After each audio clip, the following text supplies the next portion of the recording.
आज हम कक्षा 6 के संपूर्ण पाठों का अध्ययन करेंगे।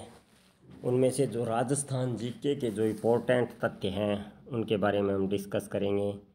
भी राजस्थान जीके से संबंधित क्या क्या चीज़ें इम्पोर्टेंट हैं उससे संबंधित हम डिस्कस करेंगे। तो चलिए शुरू करते हैं।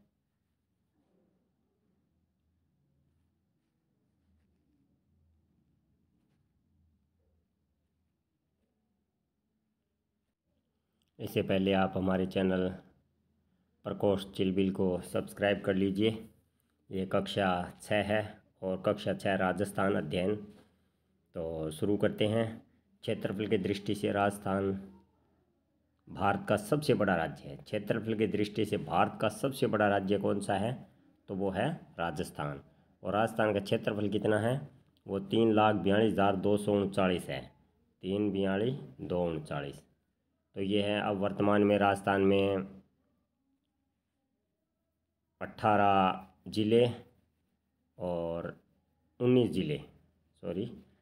ज़िले और कितने 3 संभाग। 19 ज़िले और 3 संभाग बने हैं। उनका नया नक्शा आएगा अभी। तो भारत के कुल क्षेत्रफल का राजस्थान तो 10.41% 10.41% क्षेत्रफल घेरे हुए है। राजस्थान भारत की किस दिशा में स्थित है? तो ये उत्तर पश्चिम भाग में स्थित है। राजस्थान का अक्षांशीय विस्तार 23 डिग्री 3 मिनट उत्तरी अक्षांश से 30 डिग्री 12 मिनट उत्तरी अक्षांश से है। ठीक है। तो आगे बढ़ते हैं हम। राजस्थान का देशांतरीय विस्तार कितना है? राजस्थान का देशांतरीय विस्तार 69 डिग्री 30 मिनट से 78 डिग्री 17 मिनट है। और राजस्थान का कुल क्षेत्रफल पहले बता ही दिया है आपको, 3,42,239 वर्ग किलोमीटर है। राजस्थान की उत्तर से दक्षिण की ओर लंबाई 826 किलोमीटर है। 826 वर्ग किलोमीटर है। मतलब इसको आप ऐसे याद रखिए, उदल उदल उत्तर से दक्षिण की ओर और लंबाई कितनी है? 826 किलोमीटर। और पूर्व से पश्चिम की ओर चौड़ाई कितनी है? 869 किलोमीटर। राजस्थान में जिलों की संख्या 33, ये बदल चुकी है। अब राजस्थान में 50 ज़िले हो गए हैं। कितने? 50 ज़िले। और संभागों की संख्या कितनी हो गई है? 10। ठीक है। तो नेक्स्ट प्रश्न पर चलते हैं। राजस्थान का क्षेत्रफल की दृष्टि से सबसे बड़ा जिला है जैसलमेर। और नए ज़िले बन जाएंगे, फिर भी यही ज़िला सबसे बड़ा रहेगा, जैसलमेर। इसका लगभग 38,000 के लगभग क्षेत्रफल है। और क्षेत्रफल की दृष्टि से सबसे छोटा ज़िला धौलपुर है, जिसका 3400 3,034 या 3400 के लगभग इसका क्षेत्रफल है वर्ग किलोमीटर में। और सबसे पहले सूर्योदय धौलपुर में होता है। और सबसे पहले सूर्यास्त भी धौलपुर में ही होता है। सबसे पहले सूर्योदय और सबसे पहले सूर्यास्त भी धौलपुर में होता है। और सबसे अंत में सूर्योदय जैसलमेर में, और सबसे अंत में सूर्योदय अस्त भी जैसलमेर में होता है। जयपुर संभाग के फिलहाल ज़िले हैं जयपुर, दौसा, सीकर, अलवर, झुंझुनू, ये 5 ज़िले हैं। और वैसे सीकर में नीम का थाना नया ज़िला बनेगा। तो ये जयपुर भी वैसे 2 ज़िलों में विभाजित हो जाएगा। इसी प्रकार जोधपुर संभाग है, ये भी 2 ज़िलों में विभाजित हो जाएगा, जोधपुर ज़िला। तो जोधपुर संभाग में जोधपुर, पाली, जालोर, सिरोही, बाड़मेर, जैसलमेर, ये 6 ज़िले हैं। बीकानेर संभाग में भी 4 ज़िले हैं, बीकानेर, चूरू, गंगानगर, हनुमानगढ़। तो जोधपुर और उदयपुर, ये 2 संभाग ऐसे हैं जिनमें 6 ज़िले हैं। बाकी जयपुर संभाग में 5 ज़िले हैं। तो जयपुर संभाग में 5 ज़िले हैं।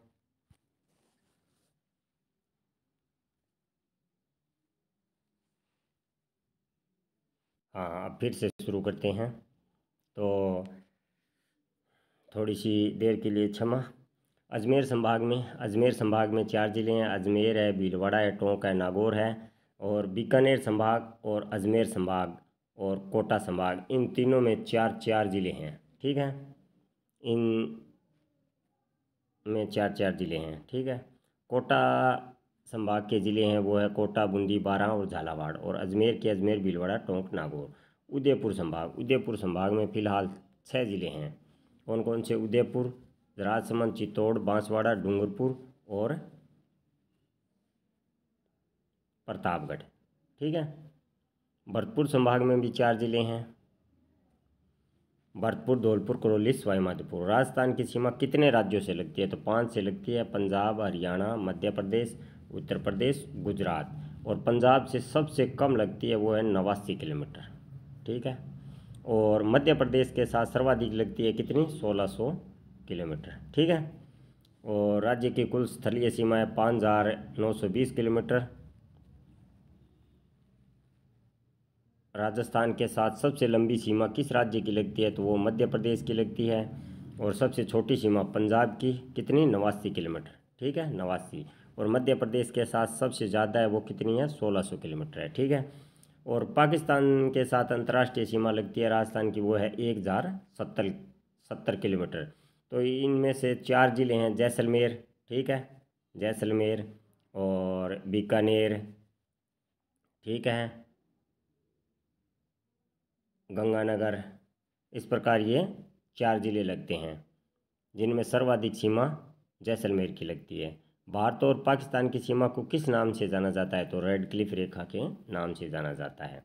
अब दूसरा अध्याय आता है इसका। तो प्राचीन समय में राजस्थान विभक्त था जनपद और अंचल में। किसमें विभक्त था? जनपद और अंचल में।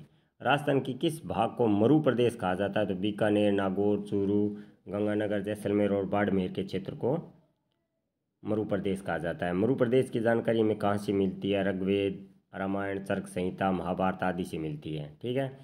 आर्यों का प्रारंभिक जनतंत्र कौन सा था? तो ये मरु प्रदेश था। जंगल प्रदेश में कौन सा क्षेत्र आता है? तो जंगल प्रदेश में बीकानेर, नागौर, जोधपुर का कुछ भाग आता है। जंगल प्रदेश की राजधानी अहिच्छत्रपुर थी। अहिच्छत्रपुर को वर्तमान में नागौर कहते हैं। ठीक है। यादव वंश के बलराम और श्री कृष्ण द्वारिका जाते समय किस क्षेत्र से गुजरे थे? तो जंगल प्रदेश से गुजरे थे। कौन से जनपद का उल्लेख ऋग्वेद में मिलता है? तो मत्स्य जनपद का उल्लेख ऋग्वेद में मिलता है। महाभारत काल में मत्स्य जनपद की राजधानी क्या थी? तो ये विराटनगर थी। ठीक है, विराटनगर थी। मत्स्य जनपद वर्तमान में किस क्षेत्र में आता है? तो अलवर और जयपुर के मध्य भाग का। मत्स्य जनपद का वर्णन किस यात्री, तो चीनी यात्री युआन चांग ने किया है।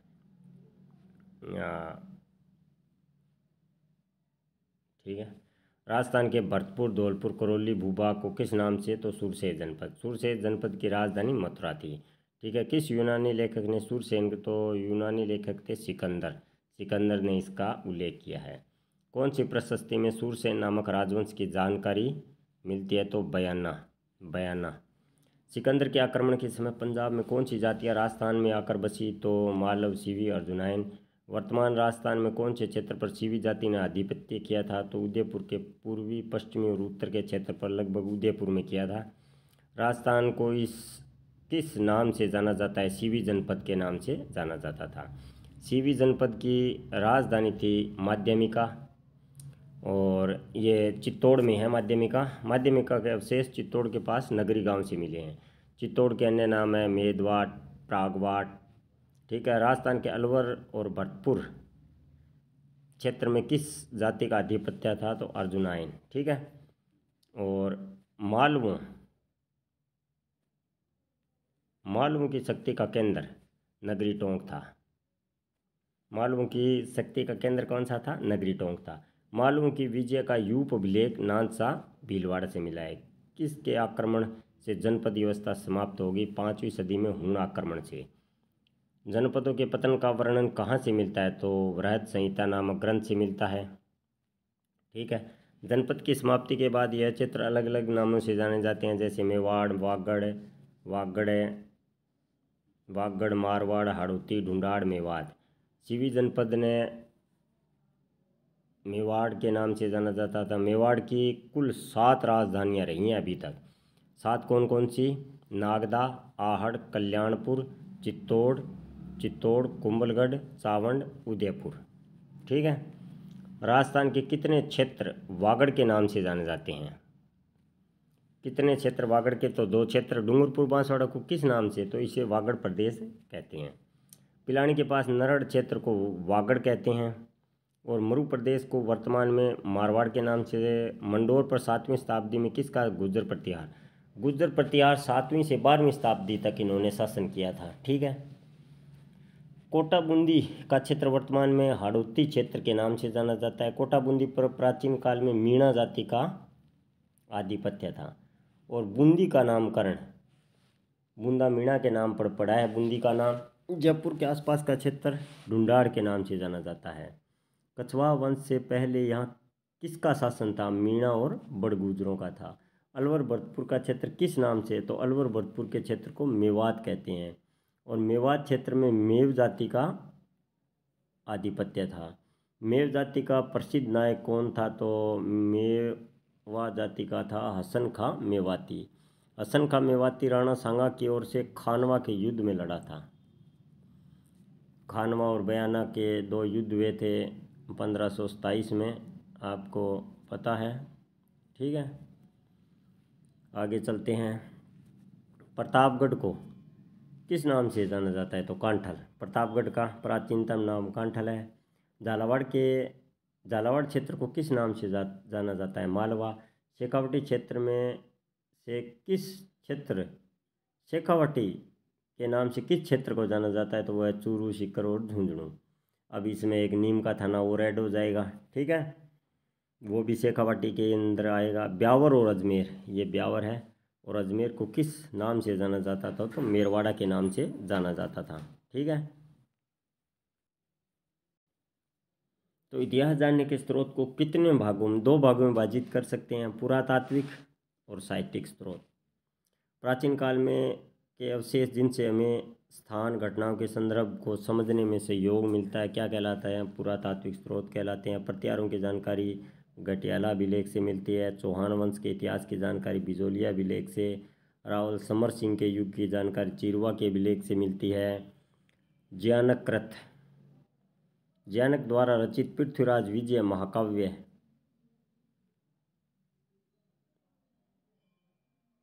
एक मिनट, ये बीच में चौथा पाठ आ गया था, सॉरी, खेद है, 1 मिनट के लिए। जैनक द्वारा रचित पृथ्वीराज विजय महाकाव्य से किस वंश की जानकारी मिलती है, तो चौहान वंश की। अमीर महाकाव्य नयनचंद्र सूरी। अमीर महाकाव्य चौहान वंश अलाउद्दीन खिलजी के रणथंभौर विजय के बारे में जानकारी मिलती है। पश्चिम भारत की यात्रा कर्नल जेम्स टॉड मतलब घोड़े वाले बाबा के द्वारा लिखी गई पुस्तक है। वंश भास्कर सूर्यमल मिश्रण की है। वीर विनोद पुस्तक श्यामल दास की है। मारवाड़ राज्य का इतिहास विश्वेश्वरनाथ राव की है। तो आप हमारे चैनल प्रकोष्ठ चिलबिल को सब्सक्राइब कर लीजिए, हम आपके लिए नई नई वीडियो रोज़ाना लाएंगे। तो राजस्थान में प्रस्तर युग के अवशेष, प्रस्तर युग के अवशेष बनास, गंभीरी, बेड़च और चंबल नदी के किनारे मिले हैं। धातुओं में मानव ने सर्वप्रथम तांबे की धातु का उपयोग किया था।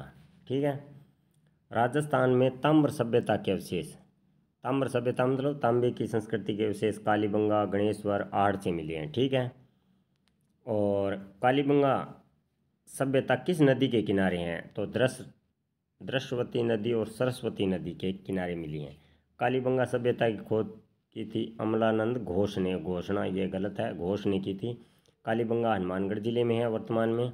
और अमलानंद घोष की सभ्यता की पहचान के बाद कालीबंगा से उत्खनन बीबी लाल, बीके थापर इन्होंने किया था। ठीक है, कालीबंगा सभ्यता वर्तमान में घग्गर नदी के किनारे हैं, इसको नाली भी कहते हैं। कालीबंगा में नालियाँ लकड़ी और ईंट की बनी हुई थी। कालीबंगा में मकान बनाने के लिए ईंटों का प्रयोग हुआ है। अग्निवेदिका कालीबंगा में चबूतरों पर बनी हुई है। कालीबंगा की नगर नियोजन व्यवस्था सिंधु घाटी सभ्यता के समान थी। कालीबंगा से प्राप्त नगरों में कृषि कहाँ की जाती थी, नगर की चारदीवारी के बाहर की जाती थी। और गाय के मुख वाले प्याले की, 1 मिनट,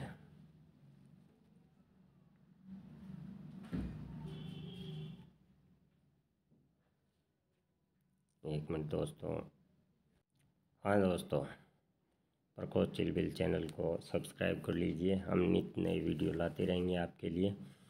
तो गाय के मुख वाले प्याले किस सभ्यता से प्राप्त हुए हैं, तो वो कालीबंगा से। और तांबे के बेल की मूर्ति कालीबंगा से प्राप्त हुई है। कांस्य का दर्पण भी कालीबंगा से मिला हुआ है। हाथीदांत से बना हुआ कंगा कालीबंगा से प्राप्त हुआ है। विनाश, कालीबंगा सभ्यता का विनाश नदियों का पानी सूखने और मरुस्थल के बढ़ने से हुआ है। उदयपुर के धूलकोट का संबंध आहड़ सभ्यता से है। ठीक है, उदयपुर के धूलकोट का संबंध आहड़ सभ्यता से है।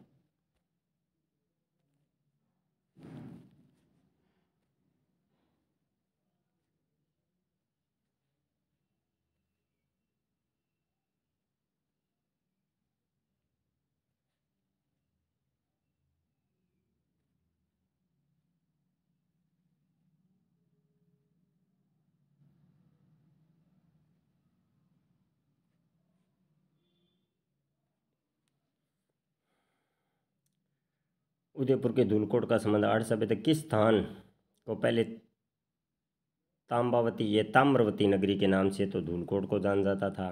धूलकोट की दीवारें पत्थर और मिट्टी की बनी हुई थी।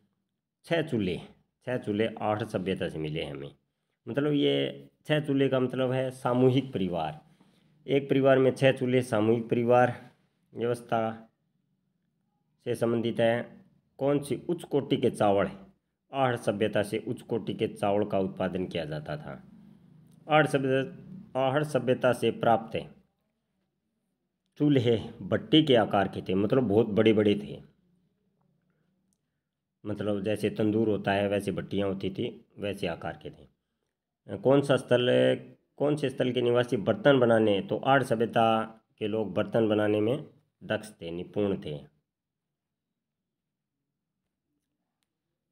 आहड़ सभ्यता से प्राप्त मिट्टी के बर्तन लाल भूरे रंग के थे।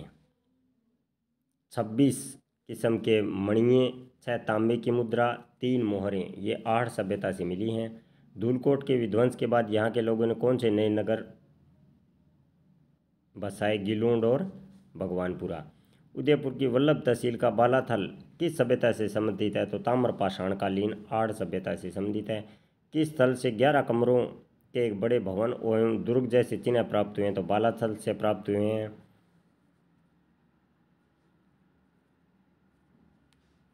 बालाथल ताम्र सभ्यता के अलावा और किस सभ्यता, तो लोह सभ्यता के अवशेष भी बालाथल से ताम्र सभ्यता और लोह सभ्यता दोनों के अवशेष मिले हैं। लोह गलाने की भट्टियां बालाथल से। बेराट जयपुर के अलावा किस स्थान से बुने हुए वस्त्र के अवशेष बालाथल से मिले हैं। गणेश्वर सभ्यता के अवशेष कहाँ से प्राप्त हुए हैं, तो सीकर जिले के नीम का थाना तहसील के गणेश्वर नामक स्थान से। तो ये सीकर तो वैसे संभाग बन रहा है, और नीम का थाना नया जिला बन रहा है, ये ध्यान में रखना दोस्तों।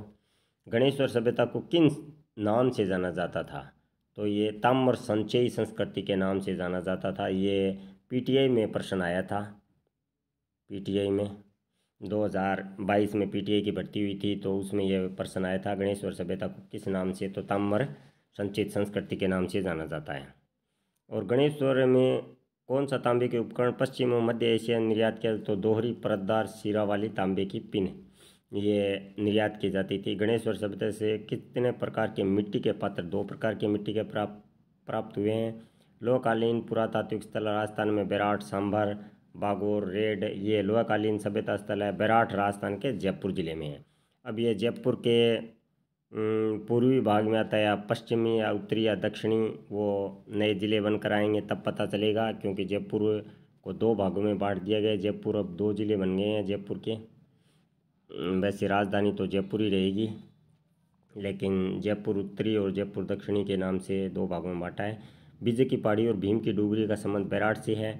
महाभारत काल में बेराट को किस नाम से विराटनगर, पांडवों ने 1 वर्ष का अज्ञातवास विराटनगर में बिताया था। राजस्थान में मौर्य काल का प्रमुख केंद्र बेराट है। किस स्थान से अशोक के भव्य शिलालेख एवं बौद्ध मठ के अवशेष प्राप्त हुए हैं, तो बेराट से। राजस्थान में किस सभ्यता एक कमरे से 36 चांदी की मुद्राएं प्राप्त हुई है, तो बेराट से प्राप्त हुई हैं।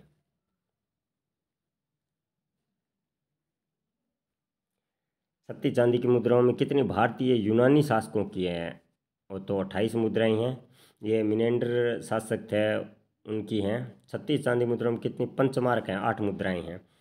कहाँ की खुदाई में स्वास्तिक चिन्ह है, त्रिरत्न चक्र के चिन्ह युक्त अलंकृत घड़े, दीपक, नाचता हुआ ये नाचता नहीं है, नाचता हुआ पक्षी, पत्थर की संदूक, लोहे की कील, हाथ से बना हुआ वस्त्र, ये बैराट से मिले हैं। ठीक है। तो आज़ादी से पूर्व राजस्थान का स्वरूप, ये भौतिक स्वरूप है। भौतिक स्वरूप के बारे में पढ़ेंगे। भू संरचना के आधार पर राजस्थान को विभाजित किया गया 4 भागों में: थार मरुस्थल, अरावली, पूर्वी मैदान, दक्षिणी पूर्वी पठारी प्रदेश। थार मरुस्थल राजस्थान के कुल क्षेत्रफल के कितने भाग पर फैला हुआ है? तो 61% भाग पर और 12 जिलों में फैला हुआ है। वैसे ये 1,90,000 माना गया था पहले कुछ, लेकिन ये 2,10,000 के लगभग आसपास है ये थार का मरुस्थल का विस्तार राजस्थान में। राजस्थान के 61% भाग जो थार का मरुस्थल, ये धार नहीं है, थार है ये, थार का मरुस्थल है। कितने 40% जनसंख्या निवास करती है इसमें। विश्व का सबसे धनी मरुस्थल कौन सा है? विश्व का सबसे धनी मरुस्थल राजस्थान का जो थार का मरुस्थल है वो है। ये मरुस्थल 4-5 राज्यों में फैला हुआ है। ये पंजाब, हरियाणा, राजस्थान, गुजरात तक ये फैला हुआ है। तो थार के मरुस्थल के किस भाग को महामरुस्थल, तो बाड़मेर, जैसलमेर, बीकानेर के रेतीले मरुस्थल को महामरुस्थल कहा जाता है। स्थानीय भाषा में दोहरे कहा जाता है। बालूका स्तूप को थार के मरुस्थल को कितने भागों में बांटा जा सकता है? 5 भागों में। मरुभूमि, घग्गर का मैदानी भाग, ये हनुमानगढ़ जिले में पड़ता है। अर्ध मरुस्थलीय भाग, नागौर की उच्च भूमि। अंतःप्रवाही प्रदेश, अंतःप्रवाही प्रदेश ये घग्गर वाला आ जाता है। इसके अलावा शेखावाटी क्षेत्र का भाग भी आता है इसमें। राजस्थान में अरावली का विस्तार दक्षिण पश्चिम से उत्तर पूर्व दिशा में है।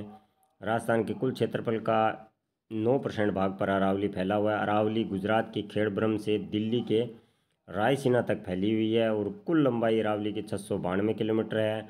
और राजस्थान को ये 2 भागों में, अरावली राजस्थान को 2 भागों में बांटती है और राजस्थान में इसकी लंबाई 550 किलोमीटर, मतलब 80% अरावली पर्वतमाला का विस्तार क्या है? राजस्थान में। और राजस्थान के अलावा ये गुजरात, और गुजरात से होती हुई, राजस्थान से होती हुई ये दिल्ली में रायसीना की पहाड़ियों तक फैली हुई है। ठीक है। राजस्थान के अरावली क्षेत्र में राजस्थान की कुल 10% जनसंख्या निवास करती है। पूर्वी मैदानी भाग राजस्थान के कुल क्षेत्रफल का 23% भाग है। ठीक है। 23% क्षेत्रफल पर राजस्थान की लगभग 23% भाग पर राजस्थान की 40% जनसंख्या निवास करती है। इस क्षेत्र को बीहड़ भूमि या डांग क्षेत्र, कोटा से धौलपुर के आसपास के क्षेत्र को बीहड़, मतलब चंबल नदी जहाँ बहती है ना, वो क्षेत्र है ना, तो उसे बीहड़ भूमि या डांग क्षेत्र कहते हैं। कोटा और धौलपुर के आसपास का। छप्पन का मैदान बांसवाड़ा और प्रतापगढ़ जिले में माही और सहायक नदियों द्वारा निर्मित मैदान। एक छप्पन का मैदान आता है और एक छप्पन की पहाड़ियाँ आती हैं। वो छप्पन की पहाड़ियाँ आगे आएगी तो हम जिक्र करेंगे। राजस्थान के दक्षिणी पूर्वी पठारी भाग को किस नाम से जाना जाता है? तो हाड़ौती पठार के नाम से जाना जाता है। दक्षिणी पूर्वी पठारी भाग राजस्थान के कुल क्षेत्रफल के लगभग 7% भाग पर फैला हुआ है और इसमें कुल जनसंख्या 11% निवास करती है। कहाँ पर? दक्षिणी पूर्वी पठारी भाग में। राजस्थान की जलवायु को 5 भागों में बांटा जा सकता है। अरावली के पूर्व में जयपुर और उत्तरी पूर्वी जिलों में किस प्रकार की? तो उपाद्र जलवायु पाई जाती है। ये जोधपुर वगैरह इन जिलों में उपाद्र प्रकार की जलवायु पाई जाती है। वैसे जोधपुर अब 2 जिलों में विभाजित हो गया है। सवाईमाधोपुर से उदयपुर तक किस प्रकार की आर्द्र जलवायु पाई जाती है? दक्षिणी बांसवाड़ा, दक्षिण पूर्वी झालावाड़ में अति आर्द्र जलवायु पाई जाती है। राजस्थान में प्रमुख ऋतु तो ये ग्रीष्म ऋतु, वर्षा ऋतु और शीत ऋतु, 3 ऋतु है। जो शीत ऋतु अक्टूबर से फरवरी तक है, ग्रीष्म ऋतु मार्च से जून तक, वर्षा ऋतु जुलाई से सितंबर तक, और सितंबर अक्टूबर में यह मानसून वापस लौट जाता है। राजस्थान में ग्रीष्म ऋतु में चलने वाली अत्यंत गर्म भरी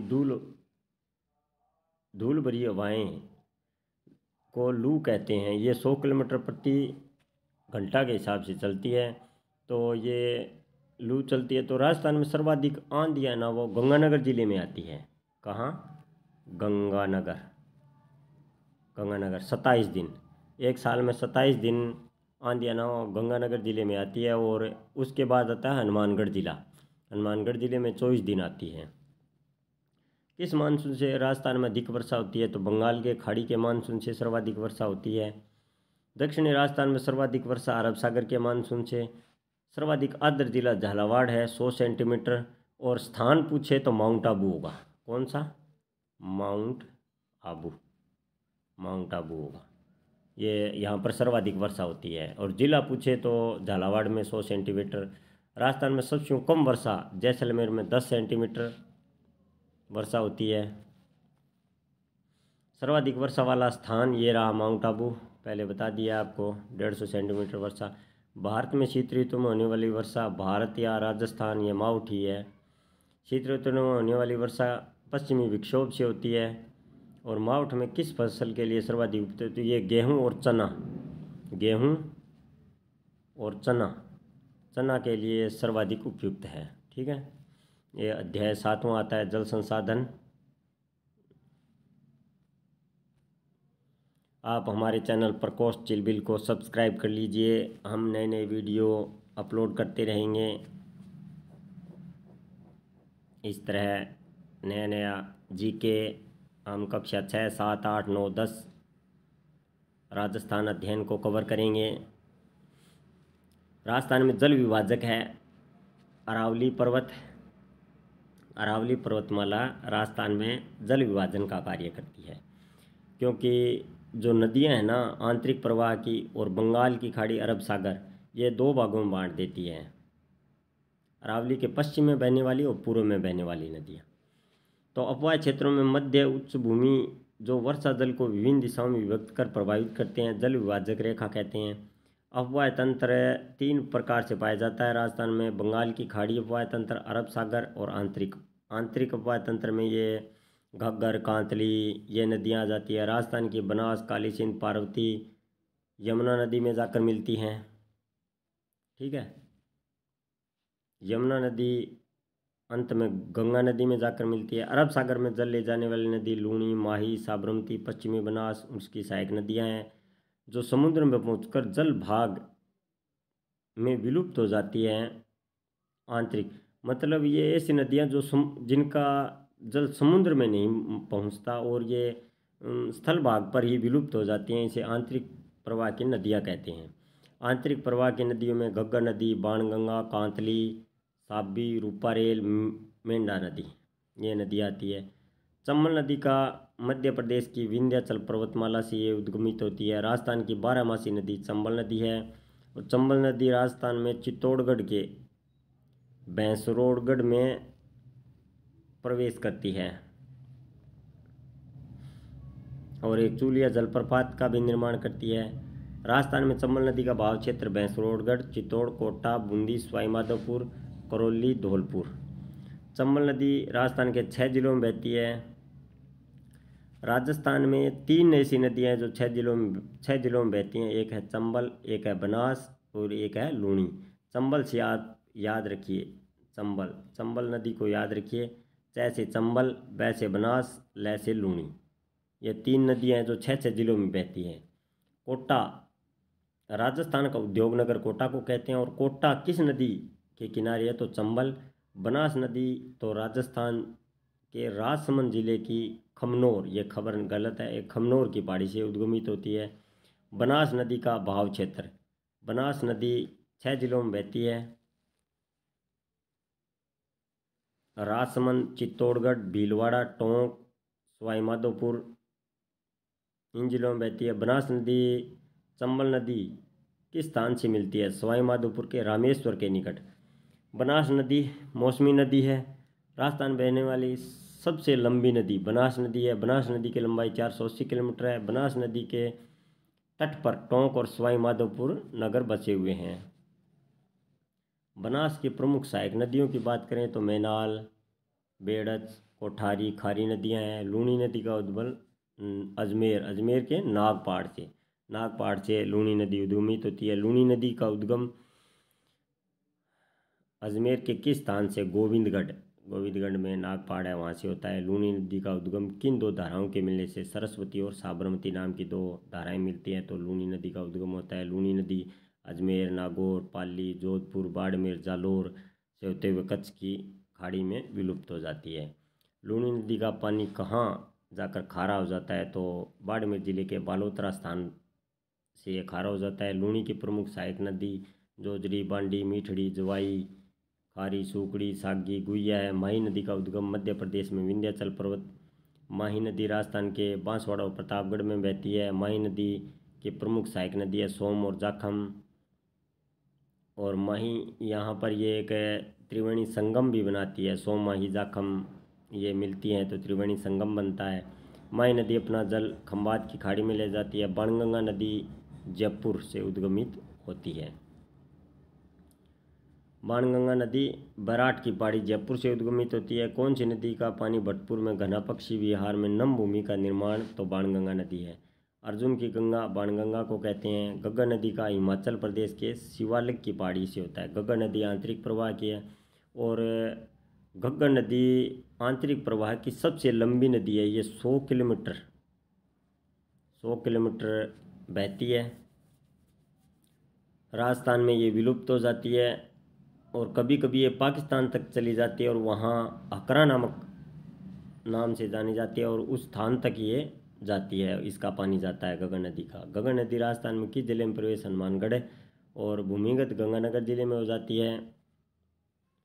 गगन नदी किस प्राचीन नदी की सहायक नदी मानी जाती थी? तो सरस्वती नदी की।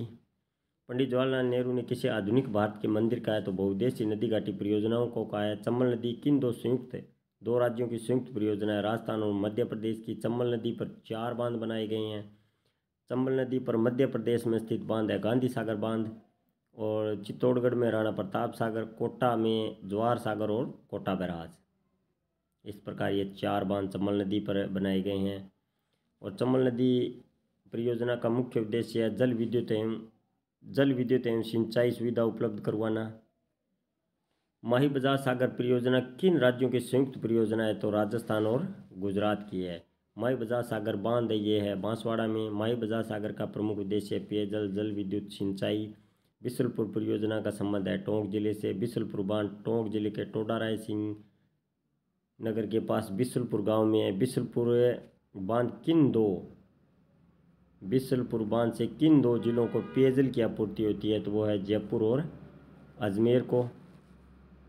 सरदार सरोवर परियोजना किन राज्यों का संयुक्त परियोजना है? तो गुजरात, मध्य प्रदेश, महाराष्ट्र और राजस्थान का। सरदार सरोवर बांध गुजरात में नर्मदा नदी पर बनाया गया है।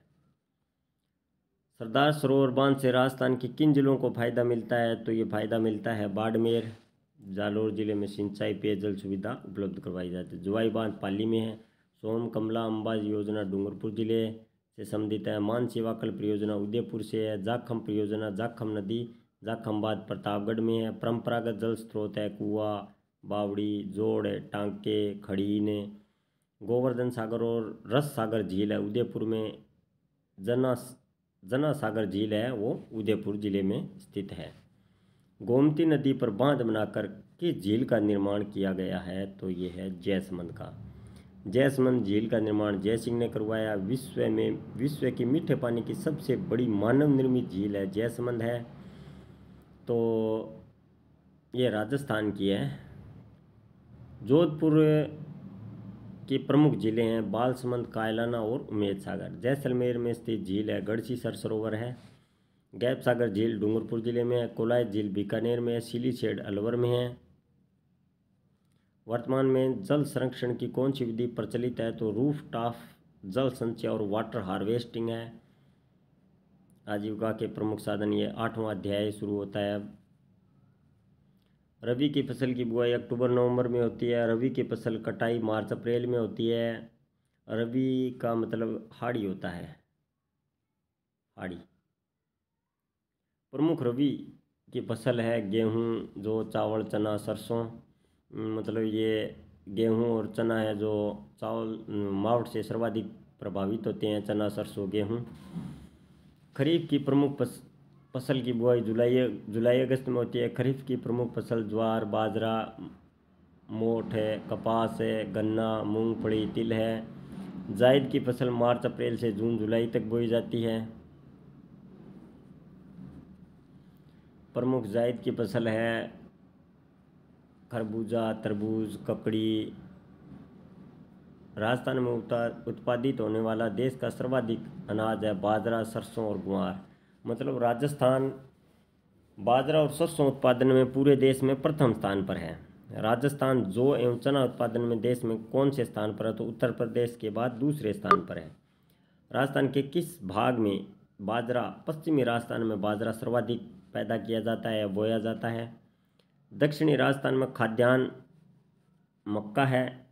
राज्य में किस जिले में सर्वाधिक गेहूं? गंगानगर जिले में गेहूं का सर्वाधिक उत्पादन होता है।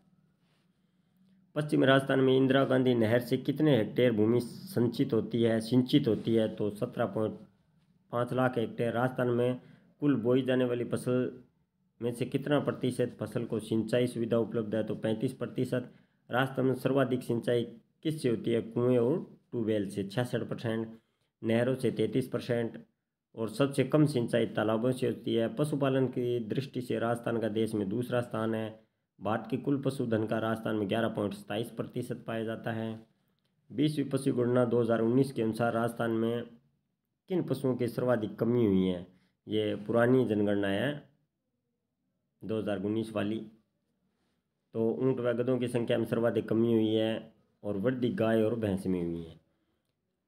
राजस्थान में 67 प्रकार के खनिज पाए जाते हैं। राजस्थान में पाए जाने वाले सर्वाधिक खनिज है राख फास्फेट। कौन से खनिजों में राजस्थान का एकाधिकार है? तो सीसा, जस्ता, जिप्सम, चांदी और संगमरमर में राजस्थान का एकाधिकार है। अब राजस्थान में आधारभूत सुविधाएं।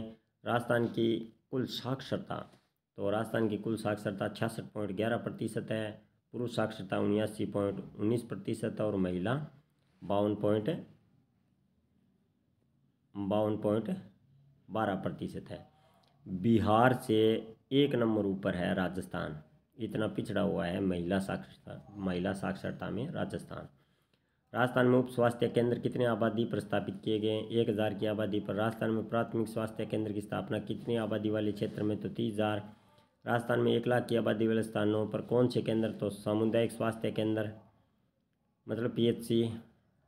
राजस्थान के 33 जिलों में, अब फिलहाल तो 33 है लेकिन अभी बढ़कर 50 जिले हो जाएंगे और कुल संभाग कितने हो जाएंगे? संभाग 10 हो जाएंगे। मेडिकल कॉलेज खोले जाएंगे तो 30, ये अब 30 नहीं है, ये फिलहाल 33 के 33 जिलों में मेडिकल कॉलेज खोल दिए हैं। तो 3 मेडिकल कॉलेज राज्य सरकार के सहयोग से खोले गए हैं। ठीक है।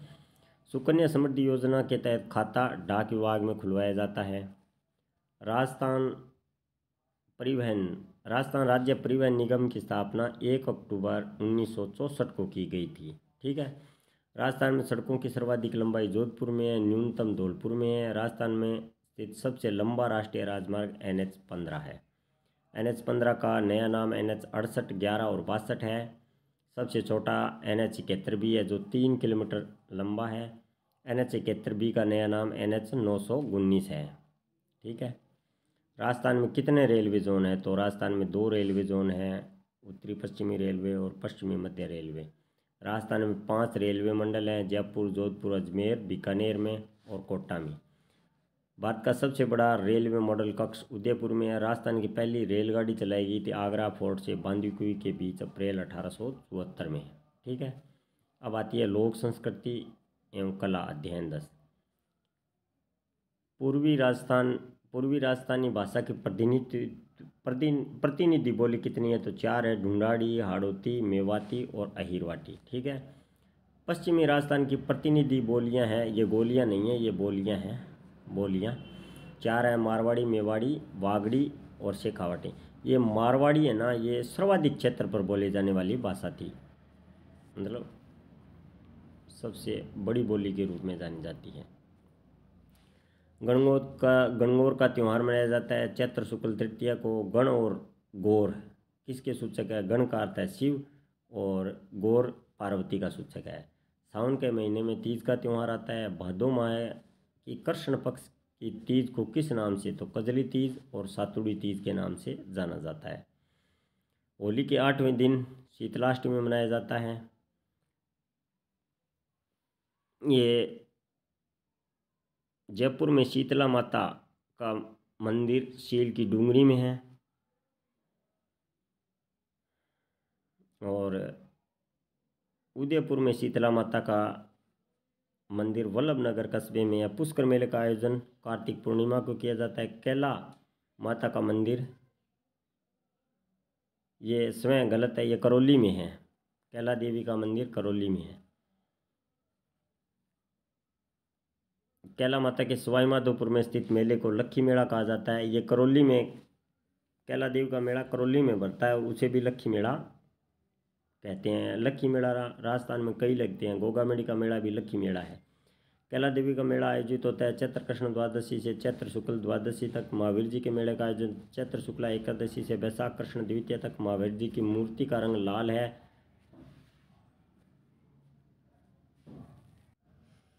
तो आप हमारे चैनल प्रकोष्ठ चिलबिल को सब्सक्राइब कर लीजिए। हरियाली अमावस्या के मेले की शुरुआत किसके शासनकाल से में हुई थी? तो महाराणा फतेह सिंह के शासनकाल में 1899 में। हरियाली अमावस्या का मेला कब बढ़ता है? हरियाली अमावस्या मतलब ये ज्येष्ठ में आती है, ज्येष्ठ अमावस्या को बढ़ता है।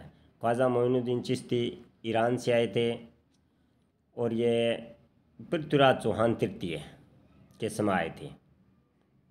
पृथ्वीराज चौहान तृतीय। ख्वाजा साहब का उर्स रज्जब माह की 1 से 6 तारीख को अजमेर में लगता है। आदिवासियों का सबसे बड़ा मेला है वो बेणेश्वर मेला है, जो डूंगरपुर में बढ़ता है। बेणेश्वर मेले का आयोजन डूंगरपुर जिले में माही जाखम और सोम नदी के संगम पर, मतलब ये त्रिवेणी संगम है डूंगरपुर जिले में। बेणेश्वर मेला वहाँ बढ़ता है। बीकानेर के शासकों की अधिष्ठात्री माता कौन सी है? तो ये करणी माता है। करणी माता बीकानेर में, यहाँ पर पाए जाने वाले सफ़ेद चूहों को काबा कहते हैं। खाटू श्याम जी का मेला फाल्गुन शुक्ल पक्ष की 10वीं से द्वादशी तक बढ़ता है। बाबा रामदेव जी के मेले का आयोजन भाद्रपद माह की शुक्ल पक्ष की द्वितीया से एकादशी तक।